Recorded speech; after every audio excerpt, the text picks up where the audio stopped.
जय हिंद to all my respected aspirants on behalf of Goyla classes में आप सभी का स्वागत करता हूं। तो देखिए, जो हमारा मेन डे सीरीज चल रहा है और कोशिश की जाती है कि कोई भी टॉपिक उठाया जाए और उस पर मेंस बनाया जाए, राइट। और मुझे उम्मीद है जो भी हमें फॉलो कर रहे हैं अब उनका लेवल इतना हो चुका है कि वो कोई भी टॉपिक आता है तो उनका माइंड कहीं ना कहीं तैयार हो जाता है कि इसको कैसे एक मेंस में हम इसको डाल सकते हैं, उसको कैसे मेंस उस पर राइटिंग कर सकते हैं, राइट। तो देखिए, आज की ही न्यूज़ है, आज है 4 जुलाई 2023। तो आज की एक न्यूज है जिसमें आप अपनी स्लाइड पे देख पा रहे होंगे कि NCP lurches as Ajit Pawar claim party in symbol. देखिए, हो क्या रहा है कि आप जानते ही हैं कि जो नेशनलिस्ट कांग्रेस पार्टी है वो मर्ज कर रही है, ठीक है, एनडीए जो है उसके साथ मर्ज कर रही है, इस तरह की हमें कुछ दिख रहा है। तो देखिए, अंदरूनी राजनीति क्या होती है वो कभी हमसे एग्जाम में नहीं पूछी जाती है, पर समाज में क्या चल रहा है आपको पता होना चाहिए। परंतु एक ऑफिसर क्या करता है कि समाज में जो चल रहा है उसे ट्रेस कर पाता है कि वो कितना संवैधानिक है या गैर संवैधानिक है, राइट। इट्स अ कॉन्स्टिट्यूशनल और अगेंस्ट द कॉन्स्टिट्यूशन, राइट। तो आइए शुरू करते हैं। तो हम यहाँ से हमें एक चीज समझ में आती है कि हम पढ़ने वाले हैं आज जो ये पार्टीज मर्ज करती हैं, है ना। जैसे कोई नेता है वो एक पार्टी से दूसरी पार्टी पे जाता है, तो इस तरह के जो नियम है क्या हमें दिखते हैं? बिल्कुल दिखते हैं।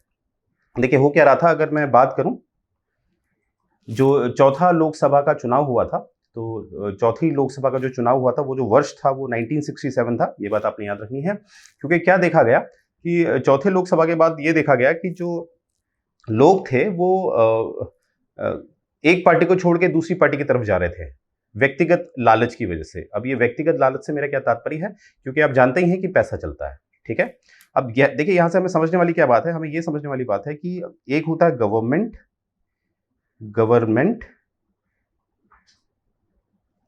यानी कि सरकार, और एक होता है हमारा गवर्नेंस जिसे हम कहते हैं सुशासन, ठीक है। देखिए, दोनों में अंतर क्या है? दोनों में अंतर यह होता है कि गवर्नमेंट सरकार चलाती है सुशासन, परंतु पहले सरकार बनेगी ना, सरकार बनेगी तो सुशासन होगा। परंतु समस्या क्या देखी गई है कि जो जो नेता हैं, अब नेता से मेरा सांसद भी है और विधायक भी है, ठीक है, केंद्रीय स्तर पे सांसद और राज्य स्तर पे विधायक। तो जो नेताजी हैं वो ज्यादा ध्यान किस पे दे रहे थे कि किसी भी तरह सरकार बन जाए। किसी भी तरह क्या किया जा रहा था, जैसे पार्टी है वो किसी निर्दलीय व्यक्ति है, निर्दलीय व्यक्ति जो किसी भी पार्टी से संबंध नहीं रखता परंतु जीत जाता है, तो निर्दलीय व्यक्ति है वो किसी भी तरह कोशिश करते थे कि हमारे साथ जुड़ जाए और हमारी सरकार बन जाए। सरकार बनाने का आप सभी जानते हैं 50% प्लस 1 मानते हैं। जैसे हिमाचल प्रदेश है, वहां की जो टोटल कैपेसिटी है वो 68 है, जो वहाँ की विधानसभा है 68 सीटें हैं, तो वहाँ पर आपको सरकार बनाने के लिए कम से कम 35 सीट चाहिए। और मानते हैं कि बीजेपी लेके आई है 34 सीट और उसे 1 सीट और चाहिए, तो उसने किसी निर्दलीय को ऑफर दे दिया है कि आइए हमारे साथ ज्वाइन हो जाइए, हम आपको 5 करोड़ रुपए देते हैं। अब इमेजिन करिए, वो जो व्यक्ति था वो निर्दलीय इसलिए उठा था क्योंकि वो किसी भी पार्टी की सोच से सहमत नहीं था। आई रिपीट, वह व्यक्ति निर्दलीय इसलिए जीता क्योंकि वो किसी भी पार्टी से, जो पार्टी होती है, क्योंकि पार्टी जुड़ी होती है सोच से, तो किसी भी पार्टी की सोच से सहमत नहीं था, इसीलिए वो निर्दलीय उठा था। और उससे ऊपर यह है कि जो जनता है, जनता ने भी उसने इसलिए वोट दिया था क्योंकि वो निर्दलीय उठा था। जनता ने उस पर भरोसा किया कि वो एक निर्दलीय है, मतलब वो किसी भी पार्टी से जुड़ा हुआ नहीं है, इसीलिए वो जीता है क्योंकि जनता ने उसे वोट दिया है इसी आधार पर। परंतु क्या देखा जाता है, जब उसे 5 करोड़ का ऑफर दिया तो वो पार्टी को ज्वाइन कर लेता है, और पार्टी को ज्वाइन करने के बाद वो अपनी शर्तें रखता है, क्योंकि उसी की वजह से पार्टी बनी है, सरकार बनी है।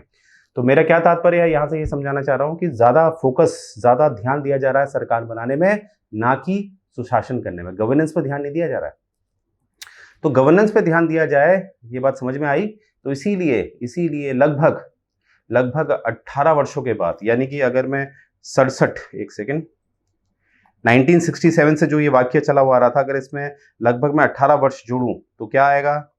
1985 में इससे संबंधित एक संवैधानिक कानून आता है, ऐसा कानून जो संवैधानिक है, संवैधानिक कानून आता है जिसे हम कहते हैं एंटी डिफेक्शन कानून। एंटी डिफेक्शन कानून जो कि किससे आता है? वो आता है आपके, एक सेकेंड, एंटी डिफेक्शन कानून किससे आता है? वो आता है 52 वह संशोधन हुआ था 1985 में। याद रखिएगा, राजीव गांधी सरकार ने किया था ये, जो बात करता था एंटी डिफेक्शन के बारे में, जिसका जो मैंने आपको उदाहरण दिया वो एक आधार है जिसके तहत अगर कोई व्यक्ति ऐसा करता है जो निर्दलीय है और जीतने के बाद किसी और पार्टी को ज्वाइन कर लेता है, तो वो इस कानून के तहत एक अपराधी होगा और उसकी सदस्यता क्या कर दी जाएगी, भंग कर दी जाएगी और दोबारा चुनाव भी नहीं लड़ पाएगा।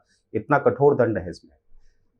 तो ये जो अधिनियम है, जो 52वां अधिनियम द्वारा जो ये एंटी डिफेक्शन कानून बनाया गया है, ये इसलिए बनाया गया है कि ज़्यादा जो पार्टीज़ हैं, वो इस बात पे ध्यान ना दें कि सरकार बनानी है, इस बात पे ज़्यादा ध्यान दें कि सुशासन करना है। They must give priority to the governance, not to the government. ठीक है, गवर्नेंस से ही देश की तरक्की होगी, ना कि इससे कि आपने सरकार बनाने में ही ध्यान दिया है। राइट, तो मुझे उम्मीद है आप इसका लॉजिक समझ पाए होंगे। तो ये बात आपने याद रखनी है।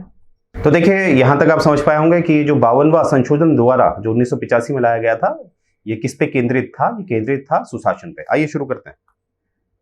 अब देखिए, एंटी डिफेक्शन जो मैंने आपको बताया, जो मैंने अभी आपको बैकग्राउंड बताया है, उसके आधार पे देखिए एक मेंस बनाते हैं। राइट, सबसे पहले देखिए, मैं क्वेश्चन लिख रहा हूं पर, क्योंकि क्वेश्चन कुछ भी आएगा। देखिए, मैं आपको जो दे रहा हूं, आप किसी भी क्वेश्चन में उसको काफी हद तक इसी मेंस राइटिंग का इस्तेमाल कर सकते हैं।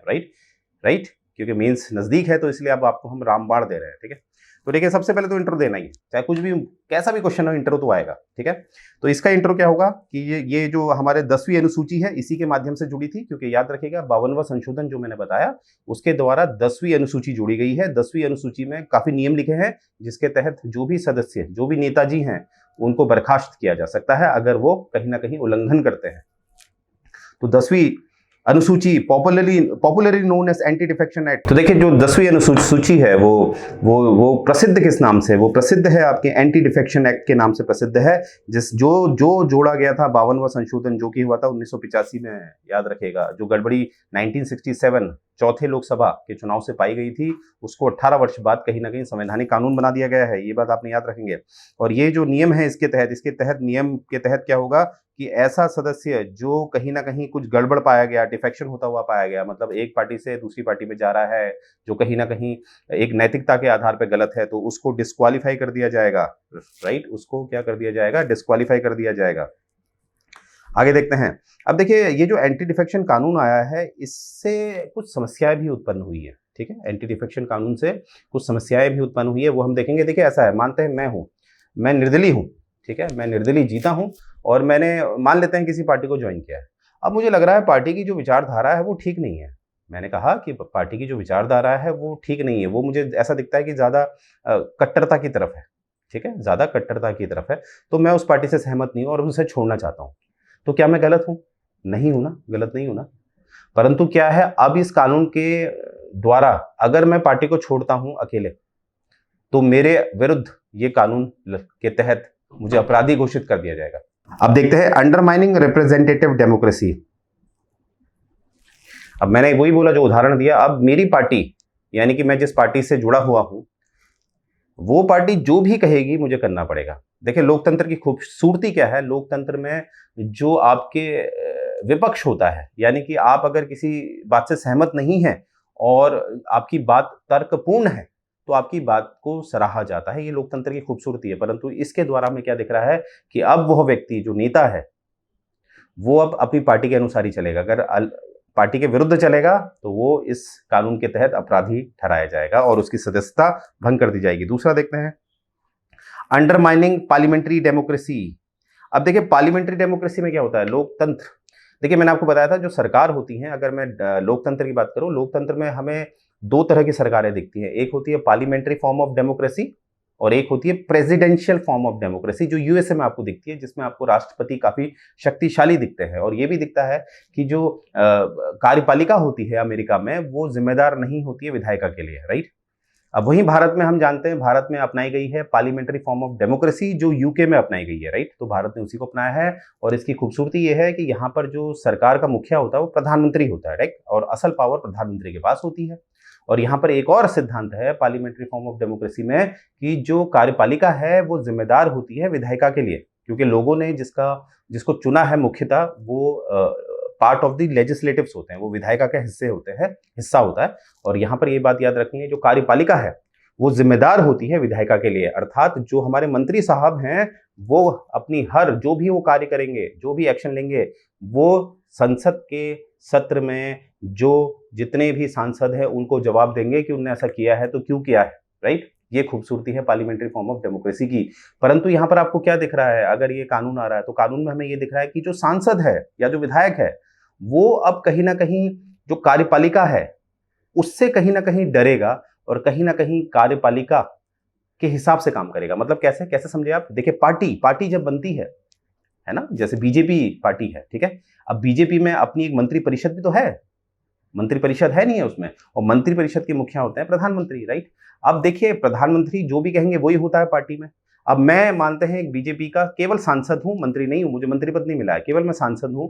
अब मैं अपनी बात नहीं रख सकता, अगर मैं रखूंगा तो जो हाईकमांड है यानी कि जो प्रधानमंत्री जी हैं वो मुझे सस्पेंड करा सकते हैं, वो मुझे डिस्क्वालीफाई करा सकते हैं। क्योंकि जब मैं, जो मेरी पार्टी की विप होती है, विप मतलब सचेतक, विप मतलब क्या होता है? सचेतक। विप मतलब जो पार्टी जो कमांड करती है कि आपने ऐसे वोट करना है, जो पार्टी के रूल होते हैं, अगर मैं उसके विरोध में, इसके विरुद्ध कोई कार्रवाई करता हूं तो कहीं ना कहीं मुझे एंटी डिफेक्शन के द्वारा क्या होगा कि मुझे सस्पेंड किया जा सकता है। अब यहां से हम क्या सीखे? मैं केवल सांसद हूं, सांसद मतलब मैं विधायिका का हिस्सा हूं, और मैं अब जवाबदेही किसके लिए हो गया हूं? मंत्री साहब के लिए, चाहे प्रधानमंत्री क्यों ना हो। तो मंत्री लगते ही वो कार्यपालिका का हिस्सा बन जाते हैं। तो यहां से अंत में हमें क्या मिलता है? जो लोकतंत्र की बुनियाद है, जिसमें यह कहा जाता है कि भैया जो कार्यपालिका है वो विधायिका के लिए जिम्मेदार होनी चाहिए, परंतु यहां तो उल्टा दिख रहा है। यहां पर क्या हो गया है इस कानून के आने से कि जो विधायिका है, जैसे कि मैं सांसद हूं, वो जिम्मेदार हो गई है कार्यपालिका के लिए। जस्ट उल्टा हो गया, राइट। आगे देखते हैं, नो रिकॉग्निशन ऑफ स्प्लिट। अब देखिए, यहां पर एक बात ध्यान से दीजिएगा, मैंने कहा कि जैसे मैंने कहा 52वां संशोधन से जो 1985 में आया था, तो ये कानून आया था, 10वीं अनुसूची जोड़ी गई थी। अब इसी में क्या हुआ ना कि एक 91st अमेंडमेंट किया जाता है 2003 में। इसी जो ये एंटी डिफेक्शन लॉ है उसमें कुछ संशोधन किया जाता है। अब संशोधन क्या किया जाता है, देखिए इसको ध्यान से समझेंगे। देखिए, यहां पर ये समझेंगे कि एक होता है स्प्लिट। स्प्लिट मतलब होता है कि जब आप किसी पार्टी से स्प्लिट हो जाते हो, आप किसी पार्टी से अलग हो गए, उसे हम कहेंगे स्प्लिट। और एक होता है मर्जर। मर्जर मतलब होता है जब आप एक पार्टी से स्प्लिट होके किसी और पार्टी में जुड़ गए हो, यानी कि आपका सम्मेलन हो गया है, मर्जर हो गया, ठीक है। तो दोनों में फर्क होता है। अब पहले क्या था, जब ये कानून बना था 52वां संशोधन द्वारा 1985 में, तो स्प्लिट का जो एक अपवाद था इस कानून का, वो था कि अगर 1/3, 1/3 जो लोग हैं अगर वो स्प्लिट करेंगे पार्टी से, तो वो लोग इस कानून के तहत नहीं आएंगे। यानी कि अगर 1/3 स्प्लिट होगा तो वो कानून के तहत नहीं होगा, यानी कि वो अपराधी नहीं होंगे। और मर्जर में था 2/3, अगर 2/3 लोग किसी और पार्टी से मर्ज करेंगे तब भी ये इस कानून के तहत नहीं आएंगे। अब क्या हुआ, 91st अमेंडमेंट होता है 2003 में, तो उसमें ये जो स्प्लिट वाला सिद्धांत है इसको कहीं ना कहीं इस कानून के तहत लाया जा चुका है। यानी कि अगर स्प्लिट किया जाएगा 1/3 से, तो ये कहीं ना कहीं एंटी डिफेक्शन की ही कैटेगरी में आएगा, ठीक है। परंतु जो मर्जर वाला है, ये आज भी ये है कि आप अगर मर्जर करते हैं 2/3 लोग, यानी कि अगर आपके 60 लोग हैं आपकी पार्टी में और उसमें से 2/3, तो 60 का 2/3 क्या होगा, 40 लोग अगर किसी और पार्टी से मर्ज करते हैं तो वो वर्तमान में अपराधी नहीं होंगे, क्योंकि इस कानून के तहत नहीं आएंगे। तो ये बात आपने याद रखनी है, ठीक है। तो यहां पर क्या कर दिया, स्प्लिट का जो है रिकॉग्निशन जो है उसे कहीं ना कहीं आज एक आपराधिक श्रेणी में डाल दिया गया है। यानी कि अब मानते हैं किसी पार्टी के 1/3 लोग नहीं चाहते पार्टी में रहना, उन्हें लगता है कि ये पार्टी की आइडियोलॉजी गलत है, परंतु इस एंटी डिफेक्शन के द्वारा क्या है, उनको अपराधी मान लिया जाएगा अगर 1/3 है, ठीक है। तो कहीं ना कहीं आपको नहीं लगता कि हो सकता है 1/3 लोग सही हैं, नैतिकता के आधार पर कहीं ना कहीं छोड़ना चाहते हैं, परंतु अब 1/3 छोड़ेंगे तो वो भी गलत हो गया, राइट। तो ये है आपका 91st अमेंडमेंट से जोड़ा गया है 2003। याद रखेंगे, जो स्प्लिट है उसे अब कहीं ना कहीं आपराधिक श्रेणी में डाल दिया है, जो पहले शुरुआत में नहीं था। परंतु मर्जर अभी भी आपराधिक श्रेणी में नहीं आएगा, उसमें अपवाद है, राइट। ये बात आपने याद रखनी है। आगे देखते हैं आगे क्या किया जा सकता है, वे फॉरवर्ड, इसको कैसे सुधारा जा सकता है। अभी तो हमने कमियां दिखाई है, तो सबसे पहले देखेंगे स्ट्रेंथनिंग इंट्रा पार्टी डेमोक्रेसी। देखिए, दिमाग ये नियम कुछ ऐसा बनाइए कि जो पार्टी बनती है, जो जो जो जो राजनीतिक दल बनते हैं, उनको कहीं ना कहीं जो इतना मजबूत बनना चाहिए कि वो लोकतंत्र को संभालें। मतलब जैसे ज्यादातर जो एंटी डिफेक्शन वाली दिक्कतें दिखती हैं वो गठबंधन वाली सरकार में दिखती है, क्योंकि वही तो होता है, जब कोई भी सरकार पूर्ण बहुमत में नहीं आ रही है तो वहां पर यही चलता है। फिर ज्यादा तवज्जो किसको दिया जाता है, सरकार बनाने में, ना कि सुशासन में, यानी कि गवर्नेंस में ज्यादा ध्यान नहीं दिया जाता जब गठबंधन वाली बात होती है, राइट। और गठबंधन के बाद अगर ये सरकार बना भी लेते हैं तो मैंने क्या बोला, जैसे कि मैं निर्दलीय हूं, मेरे द्वारा सरकार बनी हुई है, तो मैं अपनी मांगे रखने लग जाता हूं। तो वो मांगो, जो पार्टी है वो आपस में, जो सरकार है आपस में मतभेद में रहती है, तो उसके कारण क्या होता है, जो कानून प्रक्रिया होती है उसमें कहीं ना कहीं डिले होता है। आप समझ रहे हैं? तो क्या होता है, गवर्नेंस हो ही नहीं पाती अच्छी, राइट। तो यहां पर यह है कि if government stability is an issue due to people defection their part, the answer is for parties internal. यानी कि जब अगर पार्टी गठबंधन भी करती है तो उसमें वो इस बात का ध्यान रखे, पहले ही बातें क्लियर कर दे कि भैया लोकतंत्र के उसूल क्या होते हैं, लोकतंत्र की जो बेसिक नियम है वो क्या है, वो पहले ही स्पष्ट कर दे, ठीक है, और उसे लिखित कर दे कि कल कोई निकले ना इस बात से, ठीक है।